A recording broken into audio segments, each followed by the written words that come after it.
We have climate refugees right here in the region. We have islands in the Chesapeake Bay that are going underwater and people are losing their homes. My name is Keryn Gedan and I'm an assistant professor in biology and I'm a marine ecologist. I do research mostly on tidal wetland ecology. Tidal wetlands are basically grasslands that go underwater for half the day. My lab is working mostly on tidal wetland ecology and the response of wetlands to sea level rise and other climate change stressors. We've been really interested in how forest land and farmland is responding to inputs of salt from the sea. Our mission in the lab is to understand the ecology of these changing environments so it can inform conservation action and management of these changing ecosystems. One of the systems that we're studying pretty intensively now is farmland that's affected by saltwater intrusion. But we're also studying some of the responses of the farmers and some alternatives that farmers might have to continue farming their land for longer by using crops that are more salt tolerant or potentially kind of transition species. And so we have planted a few different species in these salt-affected agricultural lands to try to figure out whether they'll grow, how well they'll perform, and some of the links to what happens to the salinity and the nutrients in the groundwater. Our farmers have been great partners for our research. They're letting us work on their private land. Some of them have sacrificed portions of their farm fields for us to set up these crop trials. A big part of this project, which is funded by the USDA, is extension or outreach work to the farming communities.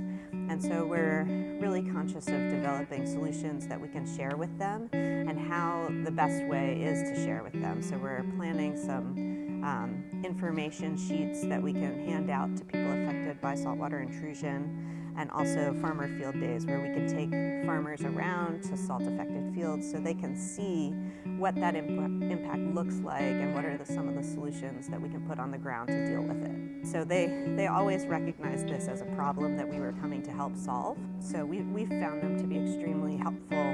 We're careful about how we talk about climate change. They don't want to really talk about the topic of climate change because it's a political issue for them, not a scientific issue. We talk about flooding, we talk about salinity, and these are factors that affect their land management and they really care about it.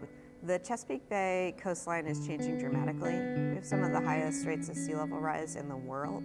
The change is going to keep coming because there hasn't been a global response to climate change. And that's the only thing that can really stop the train wreck of sea level rise. You know, the places I work are going to keep being affected. Those effects are very visible. We see property abandonment, houses surrounded by marsh plants that are climbing the walls, farm abandonment because the farms are too salty to farm anymore. Climate refugees is a term used to describe people who have to leave their homes and their communities because of climate change. People are experiencing these effects in their homes, in their communities, and ultimately as sea levels rise, people are probably going to have to leave those communities or we're going to have to make really big changes. This work that I've been doing with farmers is really exciting because I can see where my science will be applied on the ground and might help people very directly. Tidal wetlands are not just beautiful places, they're also really valuable places in terms of some of the benefits that we get from nature that we don't even always appreciate. And for example, they're great at soaking up nutrients, and we do a lot of work to manage the nutrients going into the Chesapeake Bay. One really easy thing we can do is protect wetlands because they soak up a lot of nutrients right before they get to the bay. Similarly, they're carbon sinks, and so they are very productive areas that store 10 times the carbon of a temperate forest. Restoring wetlands also reduces the carbon dioxide in the atmosphere. By protecting wetlands, we're actually limiting climate change. Climate change is happening, and it's happening right now, and it's not something happening on Pacific Islands far away or, the year 2100. The reality of the situation is really important. But also, I think, ultimately what's going to slow and stop climate change is going to take concerted global action. Everyone has a role to play.